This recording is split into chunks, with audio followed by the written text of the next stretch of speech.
Well, actually, let me start on a rather very important point that, there has not been any significant movement in Mumbai around the Portland and its redevelopment issues. In the absence of people's movements or citizens' movements on this issue, I'm at a loss of really talking about what our demands ought to be.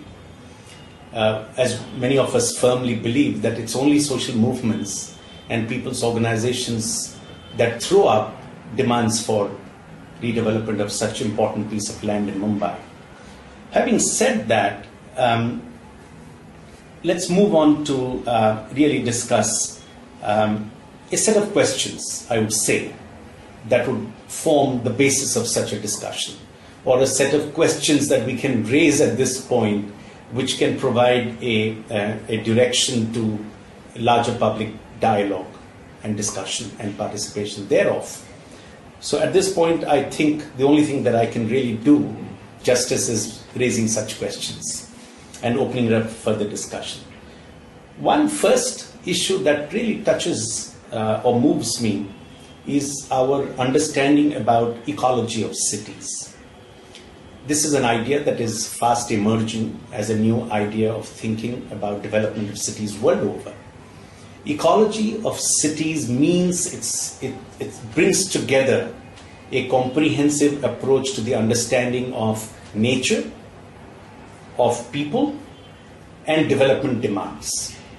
The three put together constitutes what is generally referred to, both in theory and practice, the idea of ecology of cities. And it is in this perspective or this canvas that we need to look at not only Mumbai, but more specifically the Mumbai Port Trust land redevelopment and where it positions itself within this idea of ecology of cities. If we look at some of the critical issues of Mumbai, one of them I would highlight is the aspect of the need for expanding public spaces in Mumbai and rather developing green connectors possibly across the city. If we see the Mumbai Port Trust land in that sense, what emerges from it is its integration with the development plan of the city, which has not been addressed adequately, neither by the DP authority or the team that is preparing the new development plan for Mumbai for the coming years, nor by the Port Trust Authority, which is in the process of preparation of the report for its redevelopment. Now, what this DP integration really means, let's understand this. A, that the Bombay Port Trust should not be at any cost seen to be an exclusive SPA set out in the moon. Whenever we're doing planning or redevelopment of any particular area within the city or which is a part of the city, it ought to be seen in the context of the city. It cannot be disconnected and seen in isolation. And therefore, Mumbai Port Trust land is being a part of Mumbai city. And when it's being redeveloped, it would have a tremendous impact on the city and vice versa. So we have to understand that any planning team that is set up for the Mumbai Port Trust land redevelopment cannot behave in an exclusive fashion as an SPA, because our experiences of SPA has not been very good in Mumbai. Because SPAs tend to be exclusive, SPAs tend to be disconnected from the rest of the city. SPAs do not consider or see their area as being an integral part of the rest of the development plan of the city. So I think that needs to be established very firmly, in which case the committee or the team must include all concerned people who can contribute to this integration. And in that, the most important people who really matter are the immediate neighborhood people along the Bombay Port Trust land areas. Because the first set of integrations or influence areas, as we may call it in planning terms, are the people who are residing in those areas. And so how does the redevelopment then contribute to the improvement of the living conditions or the quality of life of those people in their neighborhoods? That is the critical integration that we are talking about. So that integration could happen by multiple ways, and they have to be set out in the program of redevelopment. And who sets out these programs? It would have to be through public dialogue. It would have to be through the participation of those neighborhood people who come up with ways by which this integration can be achieved of the Port Trust land with their immediate neighborhoods. So there would have to be these threads or these connectors, whether they're green connectors, whether they're blue connectors, whether they're red connectors. There would have to be multiple connectors interlinking the Port Trust land with the immediate neighborhoods and then beyond to the rest of the city. Open spaces ought to be free and accessible. That is yet another aspect that must be maintained when we're talking about developing open spaces network as one of the ways of integration of the Bombay Port Trust land with the rest of the city. So we're not talking about an isolated eastern waterfront. We're not talking about the eastern waterfronts being some exclusive waterfronts development and experience. The question is, how does this eastern waterfront belt, which is more a long linear strip, actually then interconnects or connects itself to other open spaces within the BPT land that will be undertaken for redevelopment, but further connects to other open spaces system of the city. Since we are just talking about one example of open spaces or public spaces integration. In this manner, whatever development happens within the Port Trust land would have to be seen as a part of a multiple system of interconnections or connectivity. And it has to be seen in that sense, in physical and metaphorical, social and political terms. Coming to participation, this is a very wide subject. Let's speak from our experience. We do not want participation to merely be tokenism, as it has happened always in Mumbai, including the Milllands experience.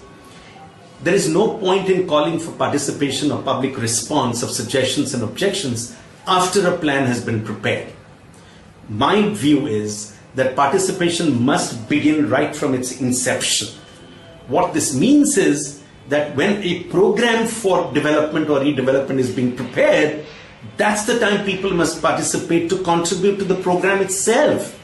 So the making of the program is fundamental, not the plan.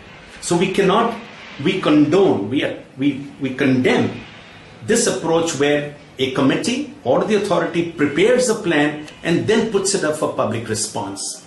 This has not happened in the case of the Bombay Port Trust land redevelopment, and therefore we must demand that this plan or whatever the report that has been prepared must be shut down and restructured or represented for public dialogue and participation in terms of its guidelines and programs itself. The next, really, the issue that I would like to touch upon is really the question of gentrification. And as cities are evolving, as areas are developing and redeveloping, as factories are shutting down, being converted into workplaces or residential apartments, as in the case of the Milllands of Mumbai, gentrification is a very critical issue that we must understand politically and socially. This is not a physical issue. Gentrification is not about a set of buildings being replaced by another set of buildings. It's not about physical infrastructure. It's primarily about social relations, community relationships that are made or broken, that are severed or strengthened, and what happens to the relationship of all of the social aspects that I talked about with the making or remaking of the physical spaces and structures. So gentrification is really a socio-political issue, and that needs to be addressed, which the Bombay Port Trust yet has not spoken about.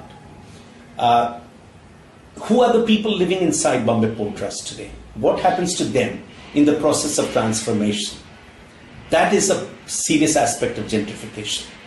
There are, from what we read in the newspapers, there are talks about rehabilitation of the slum dwellers. But that's not enough.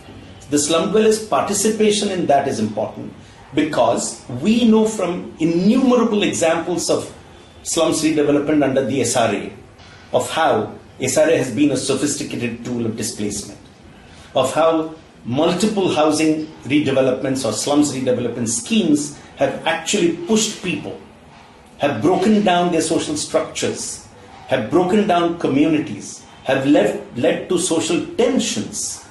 And cities are primarily an opportunity to build social cohesion and not build social tension. So I think that's gentrification, and the socio-political aspects of gentrification would have to be first addressed before physical gentrification is undertaken. We in Mumbai, particularly in Mumbai, it's true about many cities in India and internationally, are suffering from what I put it as build more syndrome. How can we build more is all the time our preoccupation, which dictates policies, programs, plans, and all of us are therefore grappling with ideas like FSI and more FSI and further FSI as a solution to all disease and problems. I think we need to understand this, that build more, this whole build more syndrome is really, in a sense, demeaning the quality of life in cities. It really is, talking about the entire Mumbai Port Trust land, which is here. This is the Mumbai Port Trust land, and that integration with the rest of the city through umpteen ways, not just physically, but socially, culturally, and politically, really is the key issue that I'm talking about. Then say, let's hold on to this land under the Bombay Port Trust from not being opened up immediately, till we've had enough public dialogue, till we evolve a program collectively that would benefit the interests of all in the city, that we focus instead in improving the quality of life in other areas, and that we also seriously look at of how much of the port activity must continue here, continuing to contribute to the economy and employment of people in the city. No, I think so. Therefore, we have to be extremely careful about this build more syndrome yet again with the case of the Bombay Port Trust lands redevelopment. We've suffered enormously in the case of the mill lands redevelopment by this build more syndrome phenomena. It's robbed our open spaces, it's robbed public amenities, it's robbed public institutions, and so on and so forth.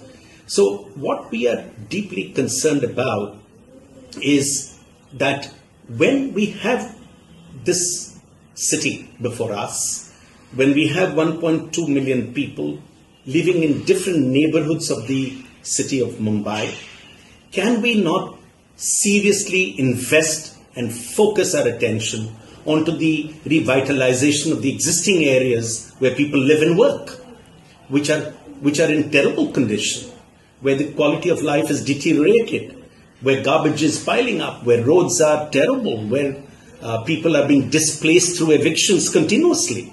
So can we, for the moment, not take up yet another white elephant which will divert all our attention, all our investments, and will in fact hand over yet another valuable piece of land into the hands of the real estate force or the market forces, as it's called.